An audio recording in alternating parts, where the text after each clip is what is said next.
ശ്രീകാന്ത്, നേരത്തെ നമ്മളൊരു കുട്ടിപ്പുലിയെ കണ്ടു, കൂടാതെ തഴക്കവും പഴക്കവും ചെന്ന പുലിയെ കണ്ടു. വനിതകൾ, നേരത്തെ അതൊരു പെൺകുട്ടിയായിരുന്നു, പക്ഷെ കുറച്ചുകൂടി പ്രായമുള്ള സ്ത്രീകളൊക്കെ പുലികളായി ഇറങ്ങും എന്നൊക്കെയായിരുന്നു. ആ തരത്തിലേക്ക് ആരെങ്കിലും കാണാൻ കഴിഞ്ഞോ?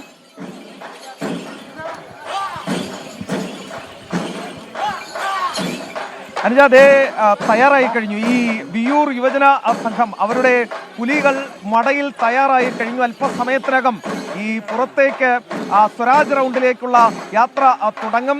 അരമണിക്കിലേക്ക് കുടവയർക്കിലേക്ക് ഇതാ സ്വരാജ് റൗണ്ടിനെ കീഴടക്കാൻ വേണ്ടി തയ്യാറെടുത്തിരിക്കുകയാണ് പുലിക്കൂട്ടം. ദേ ആ അരമണിക്കിലുക്കം ഈ വിയൂർ ദേശത്തെ ആകെ പ്രകമ്പനം കൊള്ളിക്കുന്ന കാഴ്ച, ആ ശബ്ദം, അതാണ് അനുജ നമ്മൾ ഈ കാണുന്നത്. ദേ അരമണിക്കിലേക്ക് കുടവയർ കുലുക്കി അവരിതാ വിയൂർ ദേശത്തു നിന്നും പുറപ്പെടാൻ പോകുന്നു. ഏതാണ്ട് അരമണിക്കൂറിനുള്ളിൽ വിയൂർ ദേശത്തെ പുലികൾ സ്വരാജ് റൗണ്ട് കീഴടക്കാൻ, തേക്കിൻകാട് മൈതാനത്തെ ഇളക്കി മറിക്കാൻ ഇവിടെ നിന്നും പുറപ്പെടും. രാവിലെ തുടങ്ങിയ കഷ്ടപ്പാടാണ്, രാവിലെ തുടങ്ങിയ അധ്വാനമാണ്. അതാണ് ഇപ്പോൾ ഏറ്റവും ഈ അവസാന ഘട്ടത്തിലേക്ക് കടക്കുന്നത്. ഈ പാട്ടുരായ്ക്കലിൽ നിന്നുള്ള സംഘം അവർ പുറപ്പെട്ടു കഴിഞ്ഞു. തൊട്ടു പിന്നാലെ വിയൂരിൽ നിന്നുള്ള സംഘമടക്കം പോവുകയും ചെയ്യും. ഇനി അല്പം സമയം കൂടി കാത്തിരുന്നാൽ മതി. ഇത് ഓണാഘോഷത്തിന്റെ സമാപനം കുറിച്ചുകൊണ്ടുള്ള പുലികളുടെ യാത്ര, സ്വരാജ് റൗണ്ടിലേക്കുള്ള യാത്രയാണ് നടക്കാൻ പോകുന്നത്.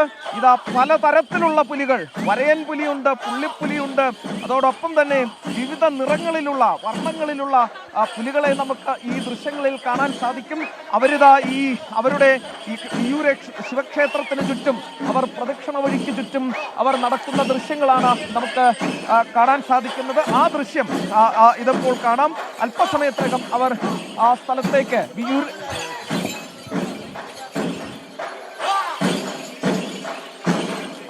ഇവിടെ നിന്നും പുറപ്പെട്ട് സ്വരാജ് റൗണ്ടിലേക്ക് എത്തും. സീതാറാമിൽ ദേശം, ശങ്കരൻകുളങ്ങര ദേശം, അതോടൊപ്പം കാനാട്ടുകുര ദേശം, ചക്കാമുക്ക് ദേശം, പാട്ടുരായ്ക്കൽ ദേശം, വിയൂർ ദേശം, വിയൂർ യുവജന സമാജം എന്നിവയാണ് പ്രധാനപ്പെട്ട ടീമുകളായുള്ളത്. ഈ അരമണിക്കിലേക്ക് ഇങ്ങനെ നീങ്ങുകയാണ്. കുടവയർക്കിലേക്ക് വിയൂർ ദേശം